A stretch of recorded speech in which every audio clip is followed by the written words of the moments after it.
everybody, I'm Natalie with Missouri Star Quilt Company, and I have a fun quilt to teach you today. It's called Timeless Triangles, and it's made up of a block that looks just like this. It's super simple, and I think you're going to love it. So let's get started.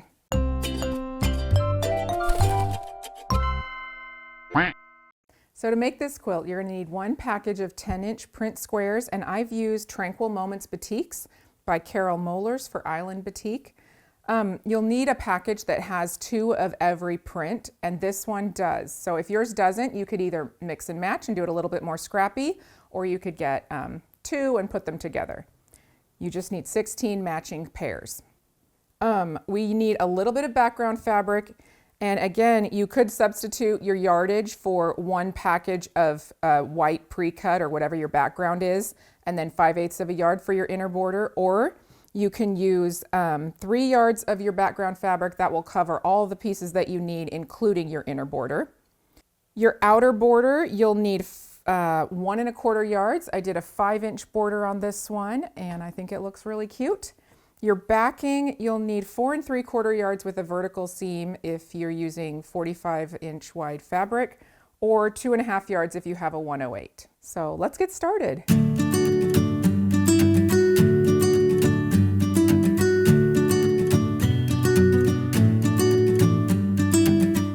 All right, well, this quilt is very fun to make. It goes together so quick. You're going to be making a bunch of half square triangles, and it's easier than it looks, I promise. So the first thing we're going to do is we are going to pair our print squares with a background square cut at 10 inches, and we're going to mark a line going diagonally in both directions, and then we're going to stitch on both sides of both lines. This is commonly called like the make 8 half square triangles method. So let's go ahead and stitch that up. Super, super easy.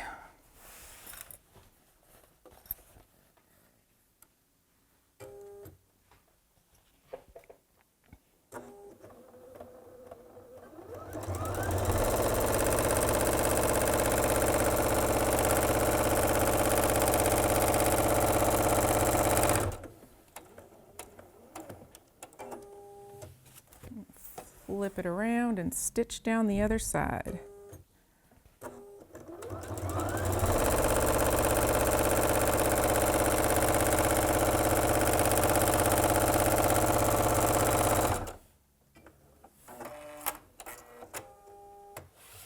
All right, now we're going to do the same thing on the other line.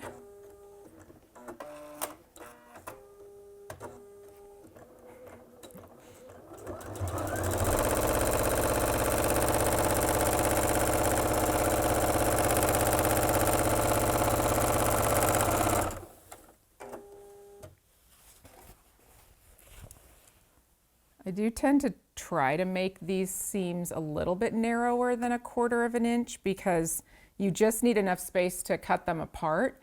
And then I like to give myself just a tiny bit of extra room for squaring. I feel like it makes a difference, but that is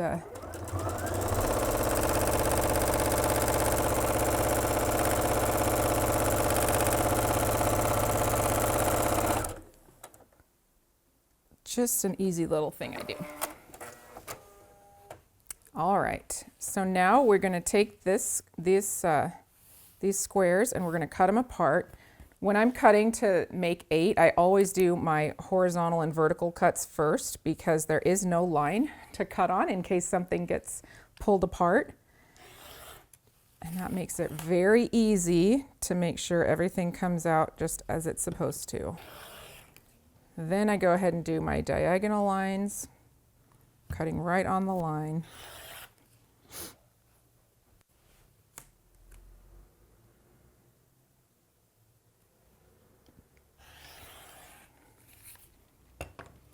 And then we're going to take these and square them up to 4 1/2. So I'm going to use my little Clearly Perfect here. You'll need to do this twice for each block because we need all of the squares, all of the half square triangles made out of the same fabric for these blocks. And that's simply a color choice. That's just something that I thought would look really cool. I think it would look equally as interesting if you had two different sets of fabric and put them in opposite corners. I think that could be also very cool. But that is a design for another day.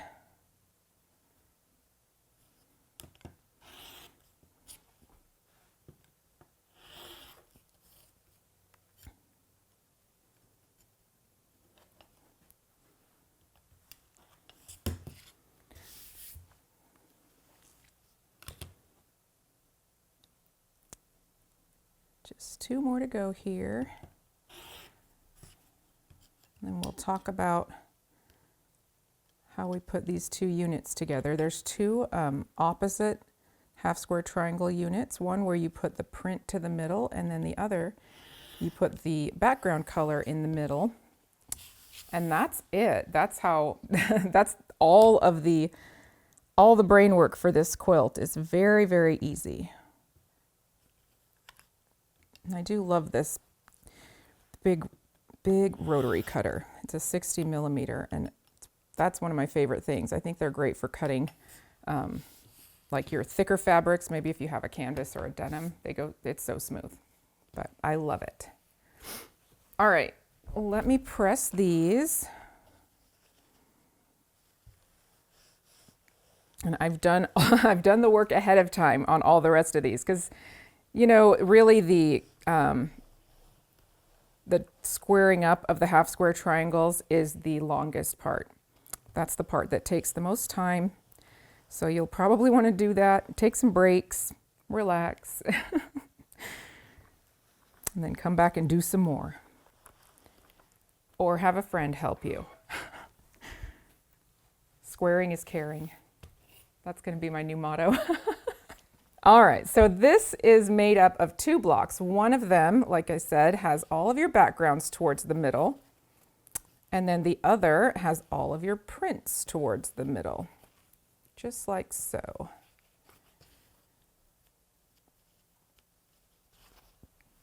And so I'm going to stitch these up. And honestly, it is easier for me. So I don't know if you guys ever have problems with your fabric getting sucked into the feed dogs, or maybe a nest building up on the back. Sometimes that happens to me when I try to start sewing on a diagonal seam. So I'm gonna just flip this over and seam these on this side, starting from the smooth side first. It just seems to feed through my machine easier. If you don't have any problem with it, no worries, you can chain piece them that way. But that's what I'm gonna do just for ease of stitching. Just a quick little trick that makes me a little less frustrated, because I have a hard time when my needle gunks up or the fabric gets sucked in. It's very discouraging for me. I don't like it. Okay, but I've got them all lined up so I know which side I need to stitch on.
Okay, now I'm going to open them up. We're going to pair them up and nest our seams right here in the middle. So one goes one direction and one goes the other. You don't have a lot of choice. You've got to stitch from that corner now. So just be sure that it's directly under your needle, and if you go slow, you should be okay.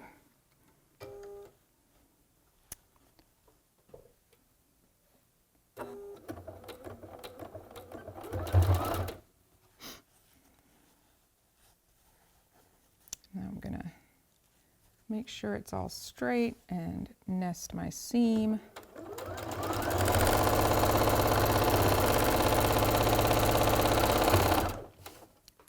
Okay, same thing on this side. Putting our print in the middle.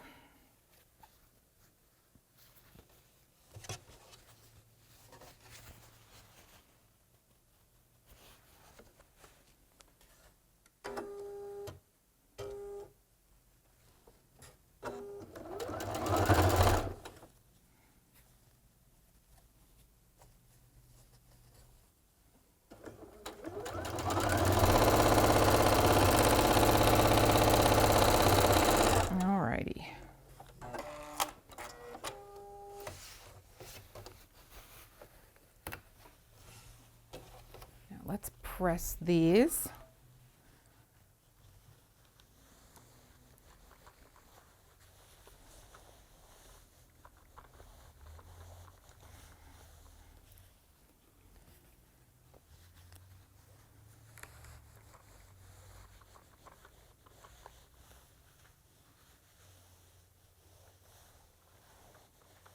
All right, I went ahead and made the others. So I'm going to start with this one in the corner, and then they go opposites. So you'll put your opposite blocks next to each other. And then we're going to just put this together like a 4-patch, and it makes that really beautiful little hourglass in the middle. And you have this woven crisscross look, which I just think it's so cool. I think it's a great block. It makes me happy. It would also be a good one for, you know, bringing to an event where you wanted to maybe have people write messages, because there's kind of a cute little message corner that kind of looks like a little love notes section. I think that would be kind of fun. Or you could add some embroidery or some embellishments, you know, there's that, just those beautiful little white spaces.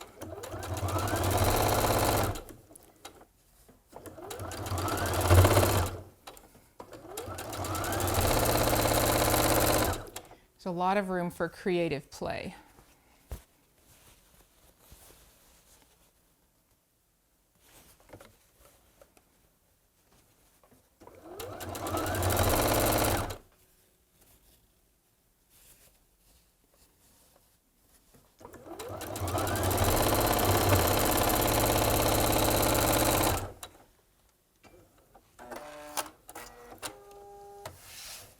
And then here, because I did go ahead and chain piece these, I'm just going to open them up and flip them the other way. That way I can make sure these seams go opposite directions, and I'm going to try and fold them or nest them towards the dark fabric.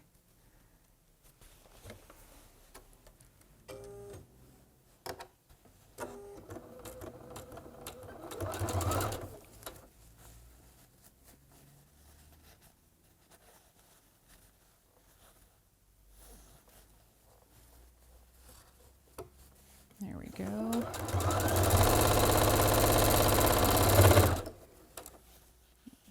Got some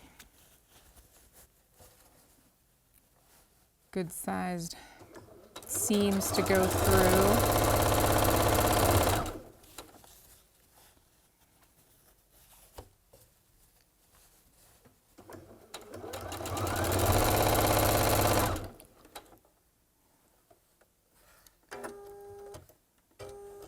There we go.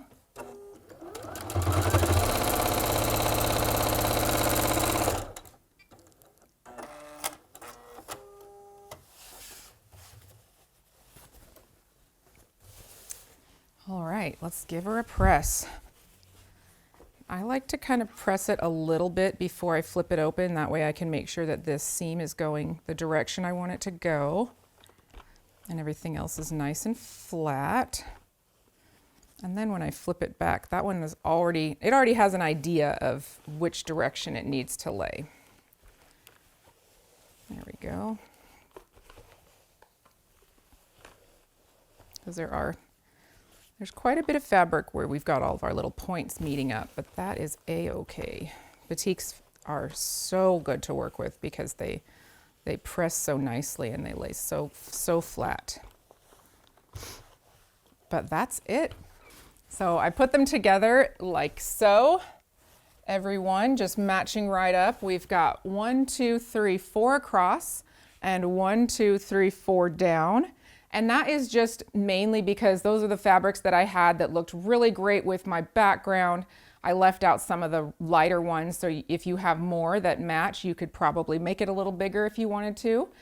But that's the layout that I went with, and I just love it. We've got a beautiful 5-inch border here, and then I used this really lovely multicolored batik for the backing. I just think it's so cool. It's like little hashtags made out of like bamboo. They're just really cute. I love it. So I had it machine quilted in a beautiful new pattern that I love called Diagonal Plaid. It's really lovely. And the quilt ends up being 77 square, so a great size for picnics or parties or movie night. I love it. Well, I had a great time today, and I hope that you did too. And I hope that you enjoyed this tutorial on Timeless Triangles from the Missouri Star Quilt Company.